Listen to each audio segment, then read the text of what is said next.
Okay, let's do this. Imagine for a second, you've just been handed the keys to the corner office. Welcome to your first day as CEO. This is your crash course on the fundamentals of business. Yep, that's you. You are in the big chair now.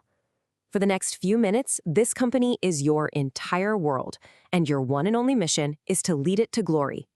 All right, let's jump right in. You've got this one huge goal: make a profit. Simple, right? But when you're sitting in that chair for the very first time, feeling the weight of it all, where do you even begin? That's the big question we're going to tackle. To even start answering that, we need to be speaking the same language. Before you make a single move, you have to understand the three words that basically define the entire game of business. First up, we've got revenue. This is all the cash flowing into the company from sales. It's that big, flashy number you see at the very top of financial reports, what they call the top line. But here's the catch. High revenue can totally fool you, because it's not the money you actually get to keep. And this is the number that really, truly matters. Profit. It's what's left in the pot after you've paid for absolutely everything. Your products, your people, the rent, you name it. The formula is as simple as it gets. Revenue minus costs. This is your North Star. This is the ultimate goal. And the last piece of the puzzle? Risk. Look, every single decision you make, from launching a new product to hiring a new team member, carries with it the chance that you'll lose money. Your job isn't to run away from risk. No way. It's to manage it, to make smart, calculated bets in the hope of a much, much bigger return. Okay, so you've got the lingo down, you know the score inside your own company. Now it's time to open the door and look at the world outside. A great CEO has to understand the battlefield, right? You got to know the size of the prize, and crucially, who else is fighting you for it. We start with market demand. And listen, this isn't some fuzzy idea of what people might want. Nope. This is the total actual amount of cold, hard cash that consumers are already spending on products like yours. It's the size of the entire pie you're trying to get a piece of. And the math that comes from this is actually pretty simple, but super powerful.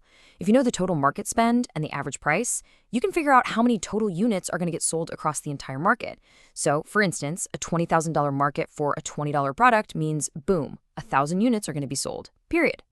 But, and this is a big but, here's the reality check. You are not going to sell all 1,000 of those units yourself. You've got rivals, and that market gets sliced up.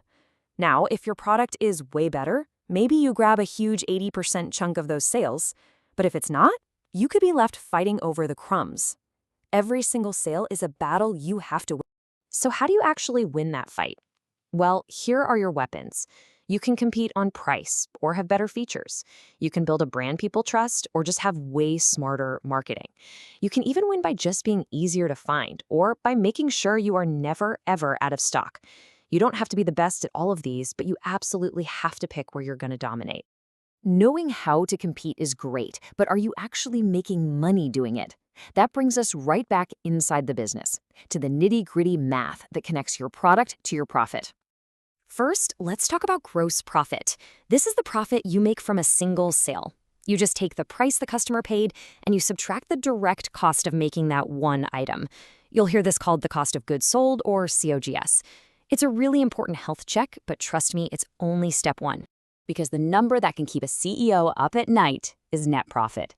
This is where you subtract everything else it takes to run the business: marketing, salaries, rent, the whole shebang. And this is where so many companies get into deep trouble.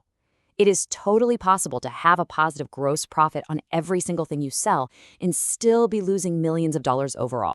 And that is exactly why getting your price right from the get-go is absolutely critical. So here's the path.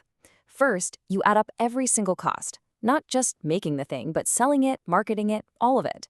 Then divide that huge number by how many products you plan to make.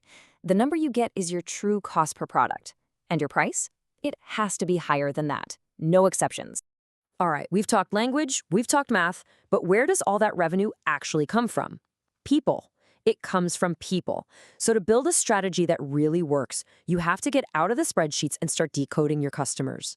So let's imagine one type of customer. For this person, it is all about the price tag. Nothing else matters. They are on a mission to find the absolute cheapest option every single time. Their decision is clean, simple, and all about saving a buck. Okay, now picture someone completely different. For them, price isn't even on their radar. Their one and only focus is health.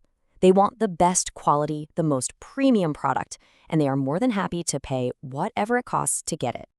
And then, of course, it gets more complicated. You've got customers who are trying to find a balance. Maybe they care a lot about both taste and health, and they're weighing those two things against each other. For them, price might be a total non-issue while they search for that perfect blend. So here's the reality. Any given market is just this big, complex mosaic of all these different groups of people, and each group has its own unique list of priorities. And this leads to maybe the single most important lesson in business. You cannot be everything to everyone. You just can't. You are forced to choose who you're going to serve.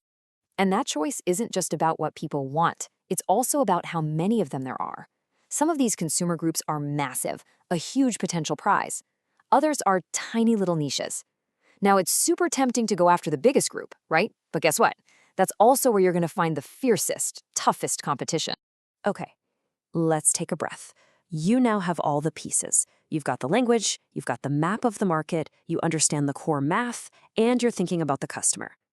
The final act of a CEO is to put it all together into a coherent, winning strategy, your battle plan. I want you to think of this as your command center, your strategy journal. This is where you take all that insight and turn it into action. You formally declare which customers you're targeting, which features you're going to be famous for, and precisely how you plan to win their business. This turns a fuzzy idea into a concrete plan. And as you're building that plan, just keep these key principles in your back pocket. First, accept that you can't be the best at everything. Pick your spots and aim to dominate them. Second, study your competition to find the openings they've left you. Third, make sure the segment you target is large enough to build a real business. And finally, don't dismiss a contrarian approach. Sometimes the greatest opportunities are in the niche markets everyone else overlooks. And just like that, your first day comes to a close. You have the foundational tools, you understand the landscape, and you know the questions you need to ask. Now, the real work begins. The only question left is, what kind of CEO are you going to be?